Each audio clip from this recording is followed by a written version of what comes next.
a slightly disturbing amendment where they say that, normally a treaty is bilateral between, so India and another country sit together to discuss something on definitions or whatever, of treaty interpretation, whatever. There has been a recent change saying that India can itself now issue notifications to unilaterally, define terms which are in the treaty. So this has been a slightly, kind of negative trend. We don't know how this is going to be impacted, but if there is going to be a unilateral change by India on some of the treaty terms, then I don't think it will go in spirit. So we'll wait and see how this thing comes out. The other thing which the government has done is issued general anti-avoidance rules. Now, not that somebody can obviously argue that we never wanted anti-avoidance rules because our revenue are always behind the taxpayers in any form.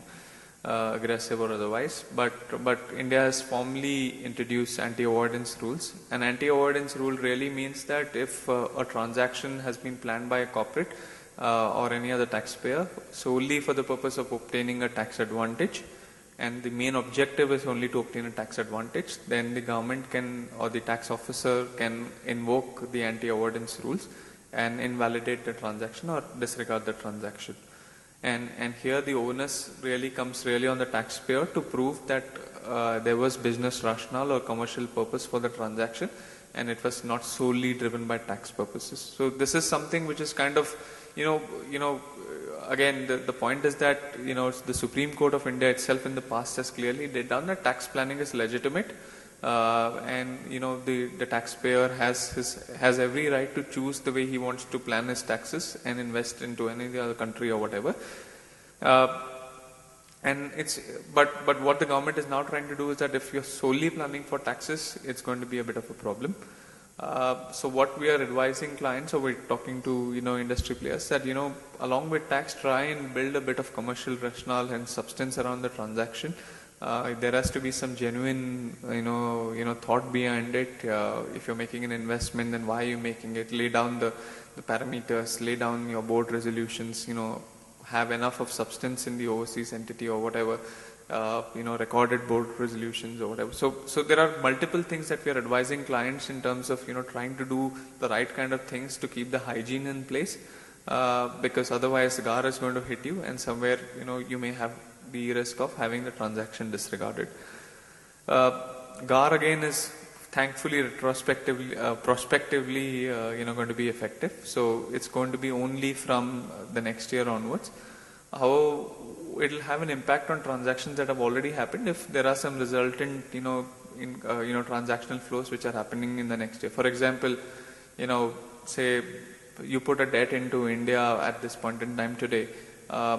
The tax authorities have the power to disregard the debt and characterize it as equity. So if you have interest payments in the next year, then if certain norms of the smell test or the hygiene test is not passed, then interest payments probably could be regarded as dividend payments going forward, and that could be subjected to your dividend tax. So there is a bit of uncertainty on that one.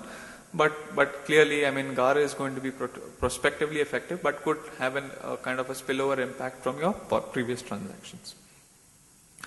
Transfer pricing is basically transactions between related parties, overseas related parties. Transaction and transfer pricing rules, have slightly got into a bit of tweak. There is a good news for investors because advanced pricing agreements can now be entered into. That's a place where you're going to enter into a transaction between one company and an overseas affiliate.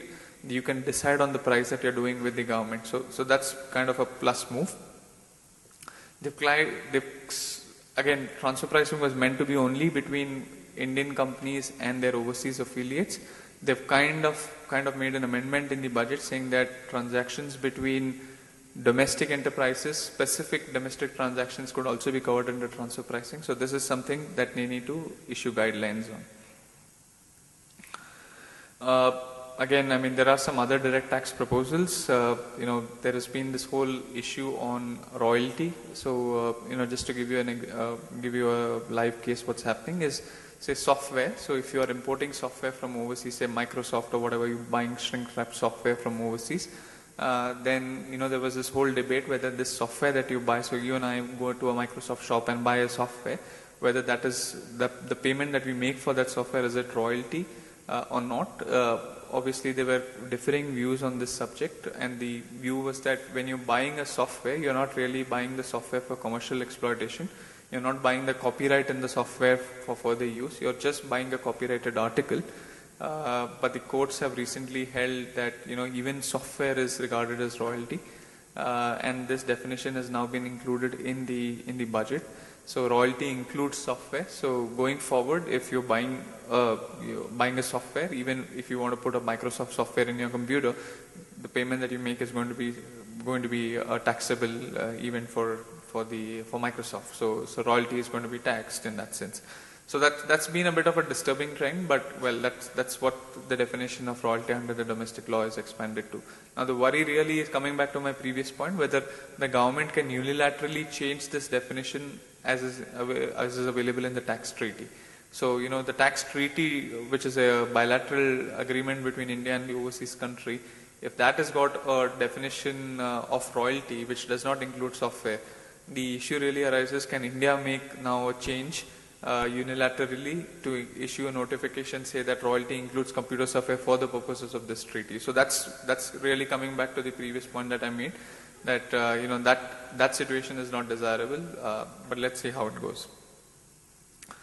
Again, there have been we touched upon black money and the way that we want to tackle the government's intention to tackle black money. So I'm not going to go into the detail, but basically they're saying that if you have assets overseas, then those need to be reported in your tax return. So all of you Swiss bank holders, please be ready to disclose those things in your tax return. There is the normal time for reinitiating any reassessment under the or an audit under the tax rules is normally about 6 to 7 years, but they've gone up to 17 years if it relates to any asset which is located outside India. So basically they're just trying to see overseas income stashed away to be brought into the Indian tax net. And they're saying that there is a penalty about 10 to 90% on any undisclosed income that they find out if they do a search on you and they figure out that you had undisclosed income. So I mean, before just Deepak, 2 more minutes. Basically, it's been a mixed budget in that sense. I'm not really sure. I mean, maybe it would have been a very interesting topic if we had asked the students to present on if they were the finance minister of India, what they would have done. Well, somebody rightly put it: it's neither reformist nor populist. But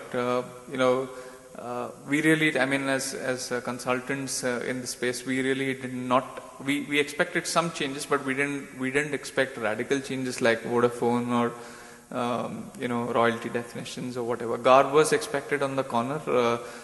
It just needs to see how they implement it. As I said before, we really didn't want to. I mean, it was not a real requirement to empower the government with GAR, but now they've empowered themselves. So they're going to be really more kind of aggressive on the taxpayer. But it was a mixed bag budget. We'll see how it goes. It's not really went down well, especially the Vodafone kind of event in the overseas circles and in overseas, especially in a time when we want to uplift our, boost the country's morale in terms of foreign investment and attract more foreign investment. But I guess, I mean, if you see fiscal deficits and you have to, have defense cuts and defense budgets, etc., then I think we understand where the finance minister is coming from. Anyway, that's about it from me for direct tax. I'll give it to Deepak and let's address any questions that you may have later. Cheers. We'll go through the indirect tax proposals in the current budget.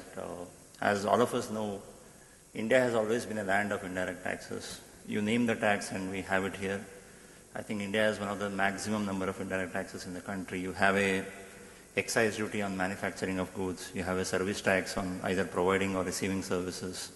You have a value-added tax on sale of goods. You have a customs duty on importation of goods. So these are the 4 major pillars of indirect taxes. Along with it, you also have something called a countervailing duty. You have a special additional duty. You have entry tax, octroi.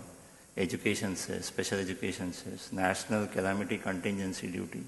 So host of indirect taxes, complicated, and these taxes have been there for time immemorial, and all of this together add to a huge basket of cost to the manufacturer and service provider. So every time you go to a market and you buy a shampoo or a soap, you're at least paying 30% of it towards the various taxes that is collected.